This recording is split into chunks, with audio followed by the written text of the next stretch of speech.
Hey guys, so again, we've already recorded the episode, and I just want to let you know in advance that I don't think we quite discussed this topic with the amount of depth that I would have hoped. So I'm looking forward to exploring this topic with follow up episodes. Not immediately, but there are a lot of facets and factors about why Donald Trump won that are worth discussing. So keep that in mind. If there's any specific part of why Trump won that you would like to be the focus of the next episode, let me know in your feedback. And as always, keep giving us feedback about things we can do to improve and tweak the series moving forward. With that, let's start episode 2. Hello, everyone. Welcome to the second episode of the Aces of the Round Table podcast. I'm your host, Joe Parrish, and our topic for this week is how Donald Trump managed to win the presidential election. Joining me today is Scul from Australia, a left-of-center point of view. I exist. And that's his catchphrase. Also joining me from South Carolina is Nijikaze, a conservative libertarian. How are you doing? And joining me from the UK is a pro-Brexit libertarian, Andy. Hi there. Alright, so it's a pretty interesting point in time, I think, to discuss this because just this Friday, Trump was officially inaugurated, and we can now officially say President Trump with complete accuracy. Yep, I was watching it. Yep, I watched it too, and we're in the very beginning of a new era now.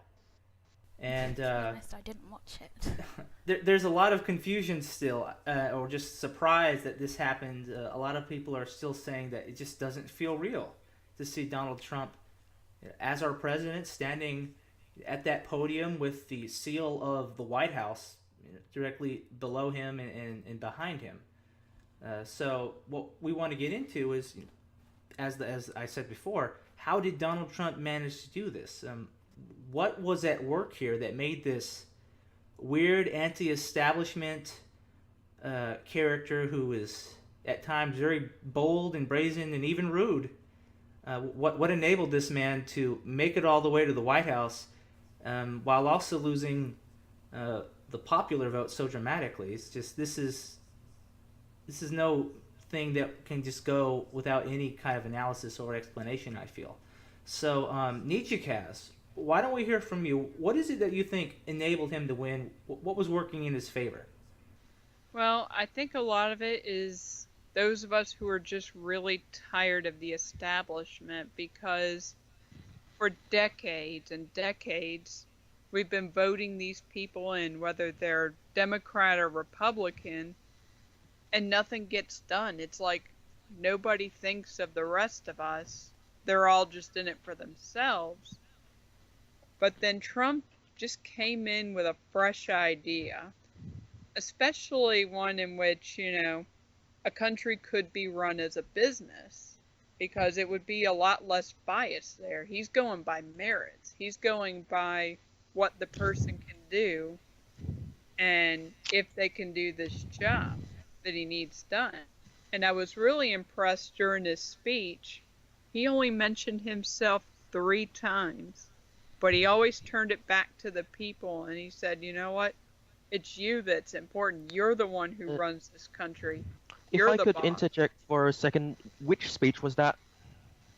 That was His the inauguration yeah. speech. Okay, I wasn't watching that, sorry.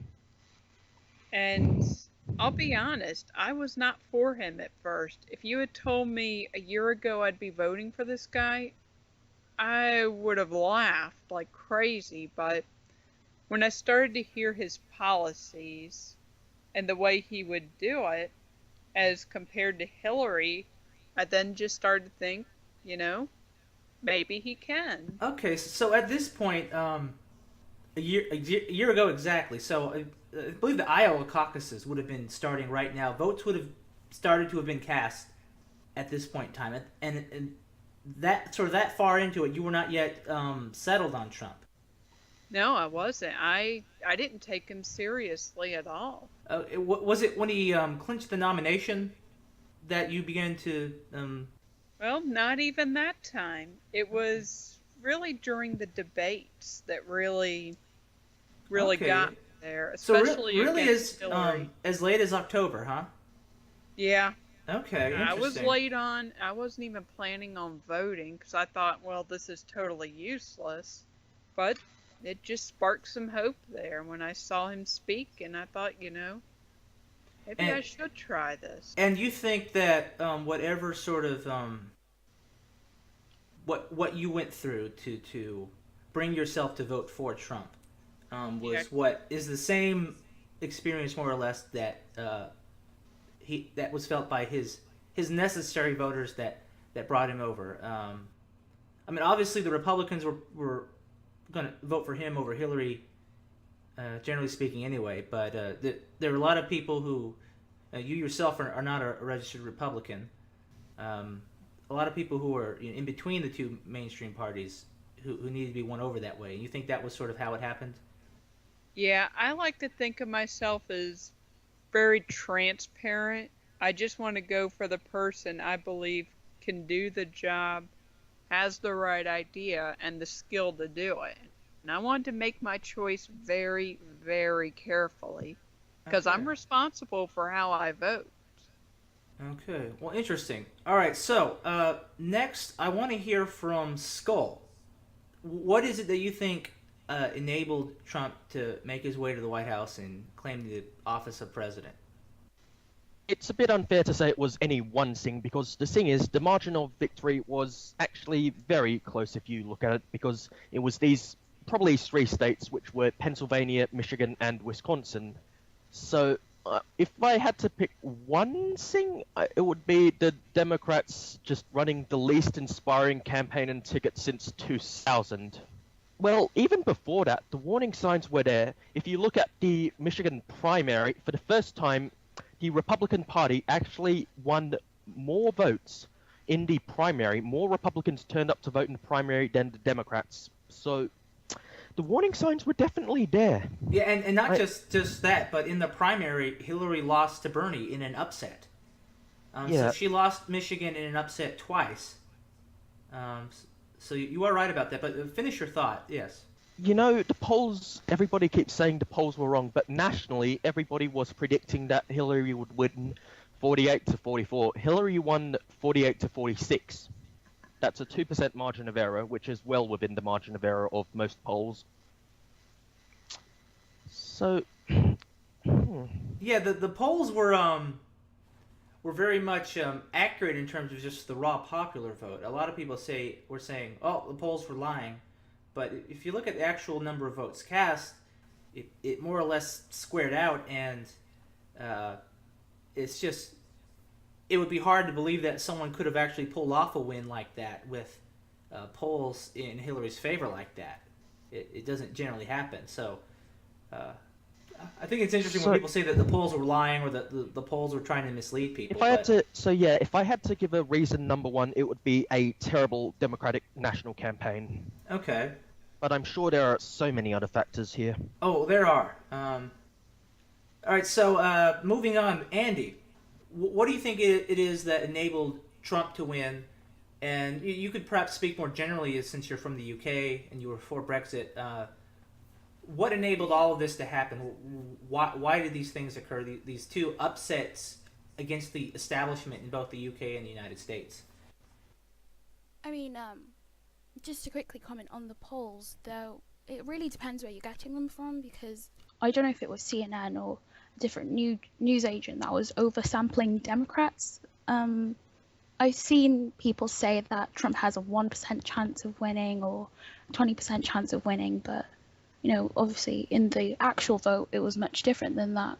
But yeah,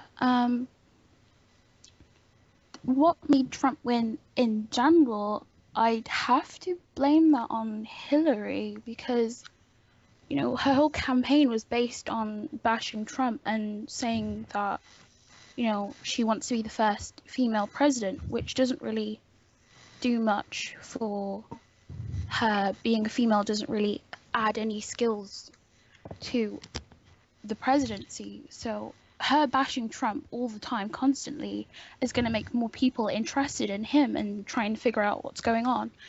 And at the same time, when you look at it from a broad point of view, there was several I think several is even quite a small exaggeration, several false allegations made against Trump, and if they weren't false, it was something that was okay before, but then it was exaggerated and it was the worst thing in the world.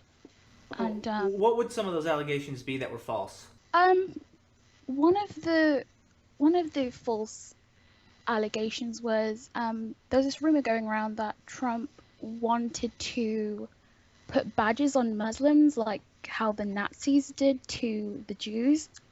And what actually happened was a Yahoo reporter was interviewing Trump, trying to get him to say that he'd be okay with that kind of thing. And he completely kind of avoided the question, went around it. But there were other publications saying, that he did actually agree to it, or he didn't say he wouldn't do that, kind of making it seem that he wanted to, police the Muslims or whatever. So that was a definite false one. Another one was people saying that he raped his wife, but she commented on the allegation herself, and she said, I have read some comments attributed to me from nearly 30 years ago at very high tensions during my divorce from Donald. The story is totally without merit. Donald and I are the best of friends, and together we have raised 3 children, so she's completely dismissed it. The really famous one that was around for ages, people are still talking about it till this day, the recording on the bus, I think, with... Yeah. The grab him by the pussy remark. Yeah, that one. People always cut the recording short or completely dismiss the part where he said, they let him do it. When you have celebrities, they have a lot of money, they have a lot of attention, they attract females. Like, you're going to get into situations where girls are doing silly things or just going along with whatever this famous celebrity wants to do with them. I'm sure Elvis Presley has just gone around kissing the crowd or whatever.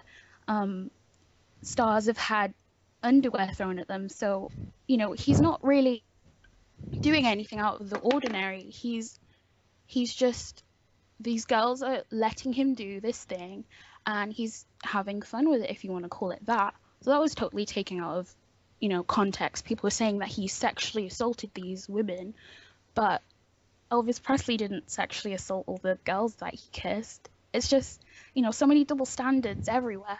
Those are just some of the false and exaggerated allegations, but Hillary was a terrible Democrat to put forward. She's extremely corrupt. Obama even called her untrustworthy in 2005. She keeps changing her stance on things like gay marriage and abortion and the Iraq War, and it's just, who can really trust her at the end of the day? Right. Okay, so I'll get to what I think is sort of my version of the events that allowed Trump to win. And just to start it off with sort of a summary, it's kind of a series of small things that every one of them needed to go wrong, if you look at it from Hillary's point of view, I suppose, for Trump to win. And every single one of those things did go wrong.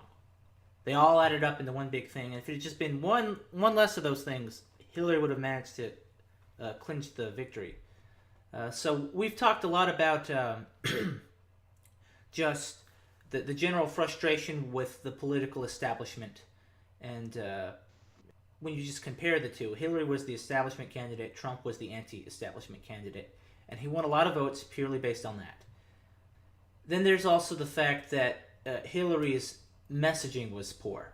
So she wasn't really talking the economy very much. And when she did it in ways that she had already sort of refuted herself. So, for example, the Trans-Pacific Partnership deal, which Obama did not give up until right after the election. When she was Secretary of State, she was in favor of the idea. And then as the election started rolling along and candidates were announcing themselves for the primaries, Hillary stayed silent on it. Bernie Sanders was vocally against it. And then Hillary only came out against it publicly in a complete reversal when Bernie Sanders reached about 35% in the polls, which is the highest he'd been at that point. And at that point, he was within striking range of Hillary Clinton. He had enough of a base of support, it seemed, to win the nomination. And then so she had to come out against something like TPP to help stall his momentum, which I think worked, because then he slowly gained on her after that, got into the 40s. And then, of course, when her Wall Street speeches, which she kept hidden, were leaked, they showed her saying that, well, I think that you should have a public and a private position on global trade and free trade. And this just cast more doubt on whether or not she could be trusted economically. Another thing, of course, is just her campaign strategy was very poor. So Trump had his own disadvantages, but they didn't sandbag him in any key areas just due to the nature of the Electoral College and its role in deciding the election. So his favorability was shockingly low for a Republican in some key Republican states like Texas and Georgia and Arizona.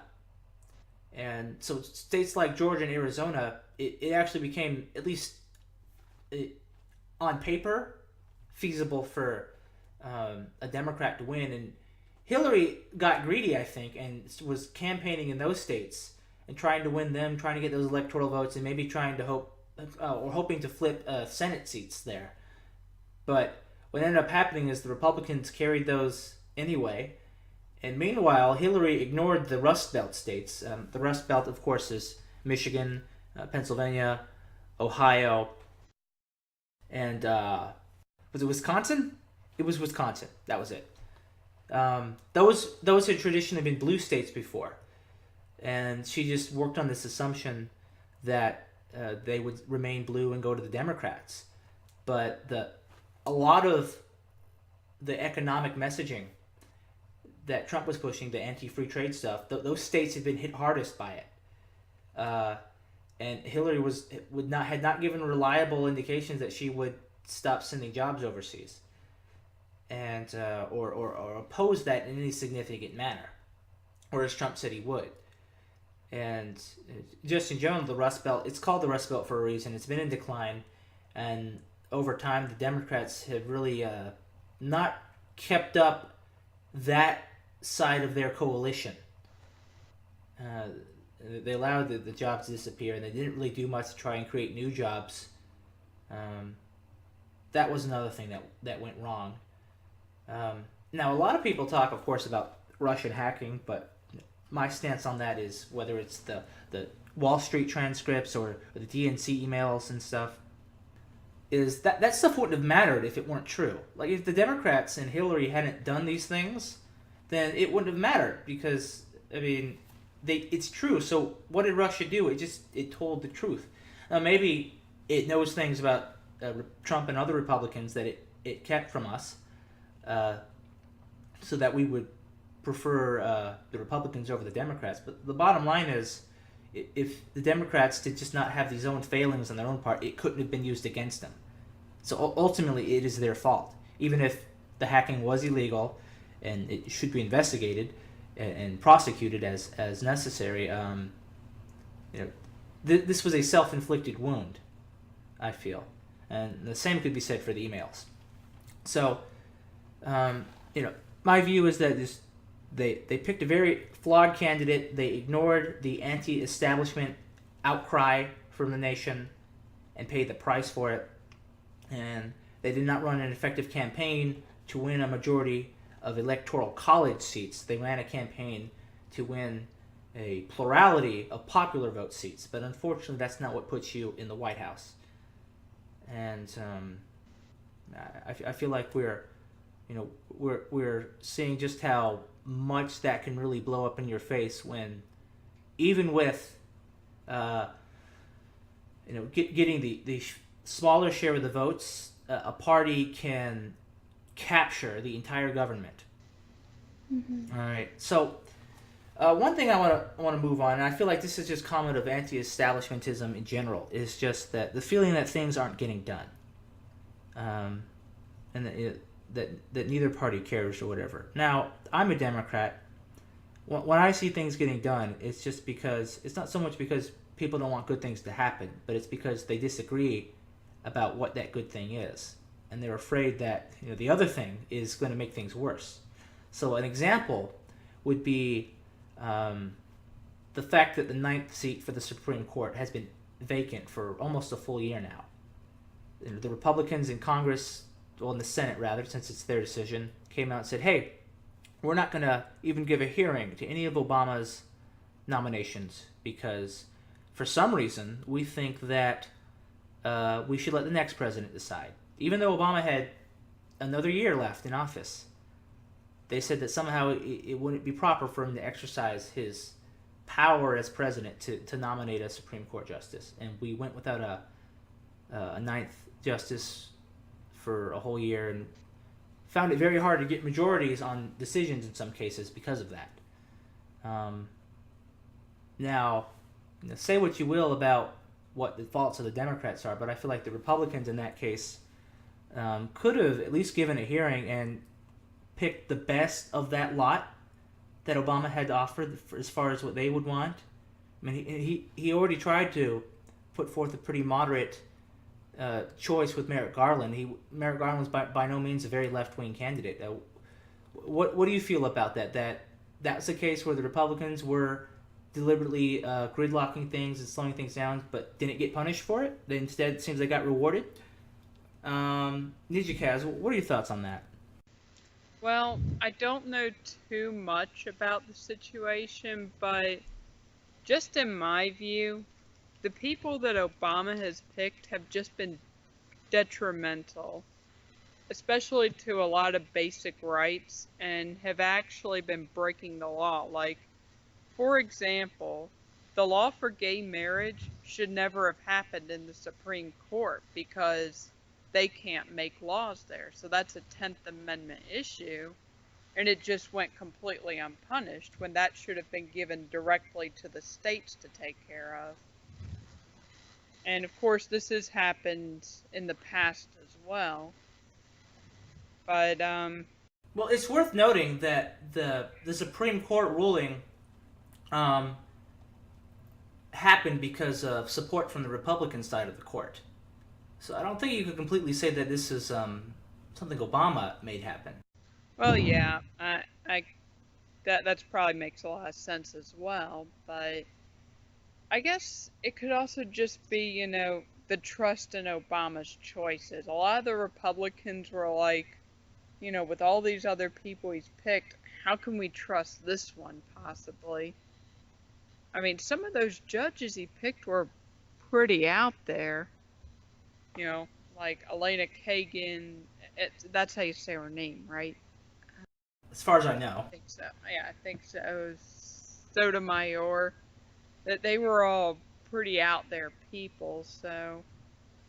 And it was probably just that doubt that kind of kept them back. It's like, we don't want to, shift this to a point where they're going to rule in a very biased manner, because one thing a lot of us realized is it was very possible that could happen.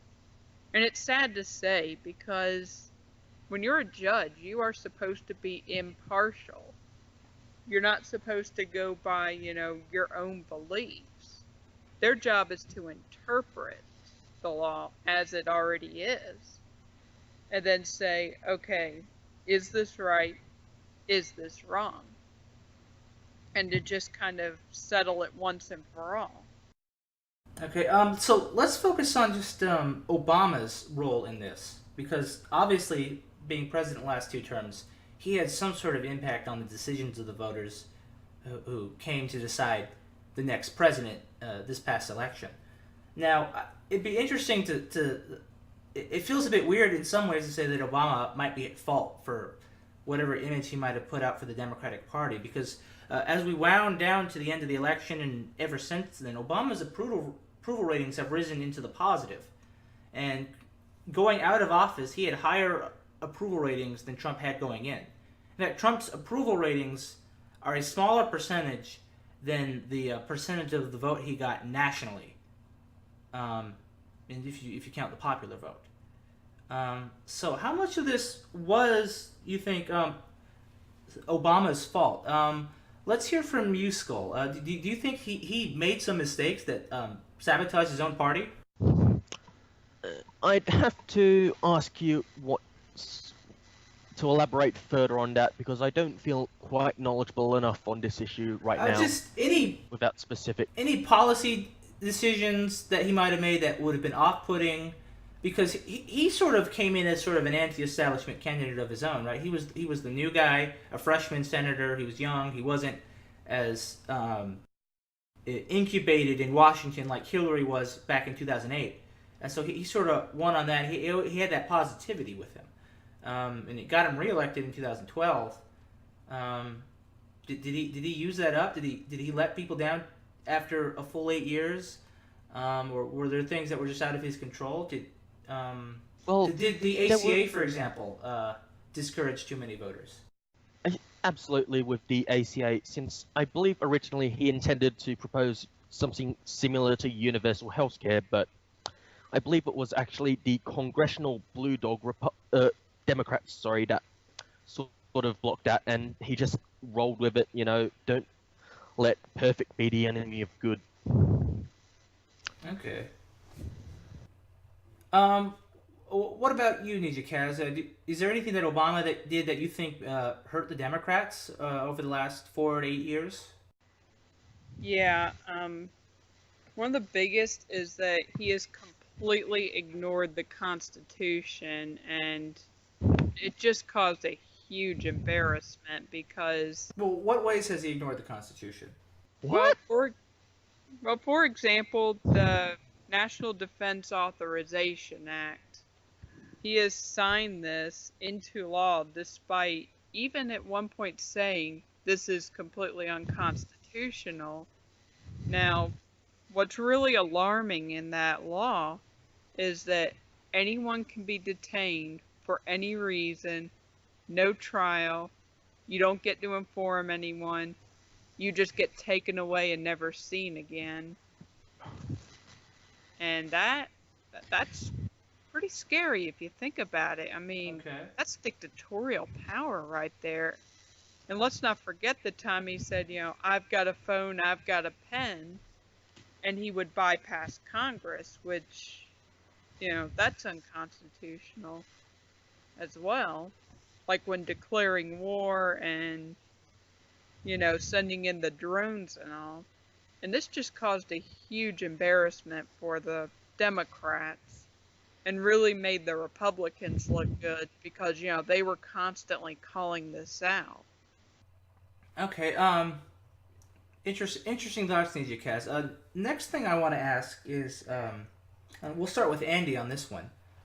A lot of people are saying that Trump's election is sort of evidence that we're not as racially advanced as a society as we thought. A lot of people thought when Obama got elected that we were finally living in a post-racial society where we don't care about race anymore, essentially.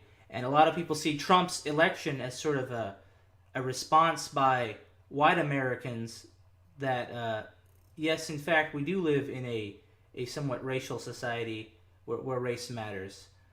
And we perhaps saw some of this expressed most dramatically with some of Trump's supporters, not all, but some, like David Duke, the former Grand Wizard of the KKK, and other organizations that have white supremacist leanings in their doctrine. I myself don't think that this was the mainstream of the Trump movement, but how much do you think just racial tensions had a role in getting Trump elected? Andy, do you have any thoughts on that? Yeah. Well, personally, I don't think America did have that much of a race problem before Obama was elected, but since, you've had the rise of Black Lives Matter, the rise of white supremacist groups, and race relations is crazy, especially with, the stuff on the news constantly putting this one agenda forward saying that, Black people are being under attack by the police and things like that. But um, you know, white people are being targeted right now, and I think Trump has actually got a lot of different races supporting him. He's been seen with lots of different races. Um he has some decent policies for trying to help the African American communities, because Obama seems to have thought it was a good idea to just keep giving them more welfare and stuff, so they just start being dependent on the state, and they're not going to go and get jobs or improve their communities because they're getting all the money they need. So Trump does want to improve their communities, their education, their high, and give them better paying jobs, but only so much can be done at the end of the day. I'm not sure how the race relations are going to go under Trump. I don't think his campaign was about that in the first place. It's just, people are labeling him and everything that supports him as being one way, as being, only white people support Trump, or, the KKK support Trump or whatever, but he doesn't publicly endorse them. He's said bad things about them to their faces. So, Okay. Skull, do you have any thoughts on that? Actually, let me think for a bit. You go on. Well, I'd like to comment on that. All right, yeah, you if you go. don't mind. Because, okay, I myself am white, and mhm, I really do not think it's right to be, accusing one another of being racist, because yeah, definitely. yeah, because now you have people like me being targeted for hmm absolutely nothing, and I'm like, don't you guys know the golden rule? You treat people the way you want to be treated. You don't want to be judged for your color. Don't judge me for mine. And personally, things, like racist, homophobe, bigot, xenophobe, all that, they're used by people who have no arguments. And it's being, perpetrated by the elite because they want us to fight. They want us all fighting with one another so that way they can do all this crazy stuff behind our backs because we're too busy fighting to pay attention. Now, if we saw through this and we're like, hey, look, we're not each other's enemies. Those people are. They're the ones causing this. All right. Skull, yeah, I want to get Skull in real quick. So, Skull, have you do you have an idea of how you might respond to this? To your question of whether this was a racially motivated thing in general, sure. Yes. I don't believe it was. You don't believe it was, No. and do you want to elaborate on that? I believe it was far more a failure to energize the Democratic base as a whole than a racial uprising for Trump, because he actually got only 1% more than Romney in the white votes, according to the exit polls, Okay. which isn't really much.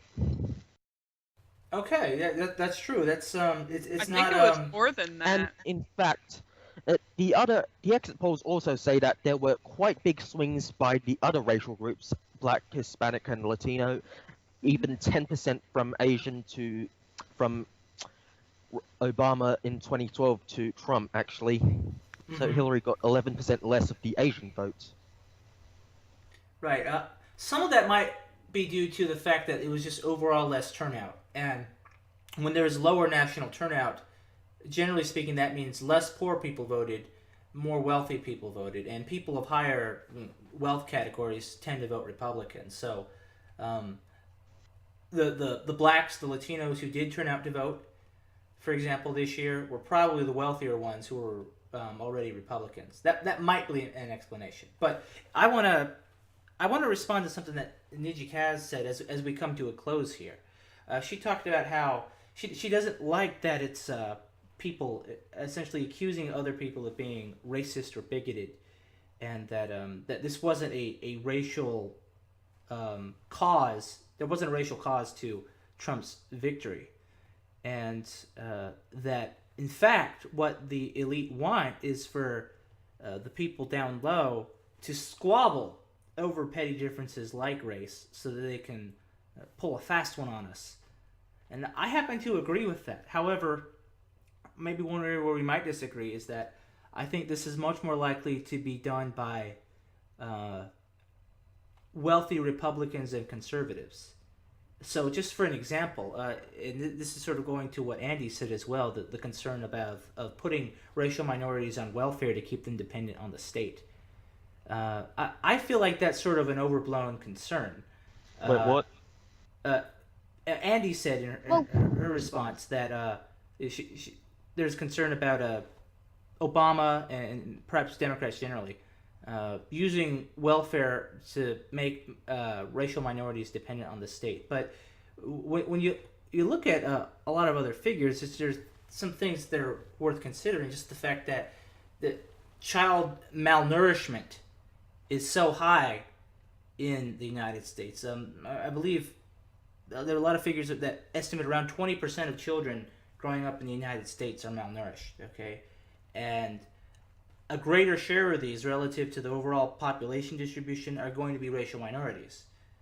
All right, so racial minorities are going to get a lot more food stamps, for example. And you might complain that this disincentivizes parents to work, but the bottom line is children who grow up malnourished are going to have permanent problems that they just wouldn't have otherwise. All right, their bodies are not going to develop as healthily and strong. Their minds, their brains are not going to develop as healthily as strong. They'll have a slightly lower chance of just doing general things in life as well. And these things can add up to costs quite a bit. So if you grow up malnourished and your adult body is less developed and healthy and sturdy, you're more susceptible to things like health problems. Okay? And that increases health costs, and that increases disability rates. All right, and then you're even more dependent on the state when something like that happens, because you can't work for as long. And I feel like a lot of the confusion is that the wealthy conservative elite distract poor people. They point at them and say, "Look at all this free stuff this poor person is getting," which 99% of the time that poor person absolutely needs. But then when these rich people, give money to politicians so that laws can be written in their favor, and they get all sorts of free stuff handed to them, they make sure we don't hear about that. And I feel like that's where most of the confusion lies. Not that it's a minority getting too much stuff for free, a poor minority, but a wealthy person, whatever race they may be. And I think the election of Trump is somewhat evidence of the that distraction being pulled off successfully. Because ultimately a lot of Trump supporters, I feel, were paranoid about welfare and having their tax dollars misused. And I think the way going forward, just if we want to get past partisan division, is to do what Nijikaze said and not scapegoat people as racists when there's disagreement, but instead to inform people about the necessity of certain programs, but also to remind them that we're all in this together, that if you have a poor white person and a poor black person, they're probably poor from the same reason because of the same people. So it's in their interest to work together. Do you think that's a good way to build a coalition moving forward, so that whatever happens in 2020, we can elect somebody that everyone could feel a little happier about? Oh yeah. Okay. You say everyone can feel a little happier about. I highly doubt that. No, but we can. As much as you can. Well, Alright, I say we wait and just kind of see what happens, It's true. We're gonna have to wait and see. Let's give people the benefit of the doubt. Let's see what Trump does. Now, if he Yeah, doesn't do it right, then we vote someone else in. If he does it well, then we decide, I don't have a problem with that. Anyway, we're coming up on end of our time here, so I want to thank you all for coming. It was a pretty interesting conversation, seeing how everyone felt about things. So thank you for sitting down and talking with me about this. Thank you for Well, thank inviting you for me. You're welcome. Thank you for having me. Mm-hmm. Yes, this was great. This is an excellent idea. All right, and that brings us to the end of episode 2 of Aces of the Round Table. Thank you.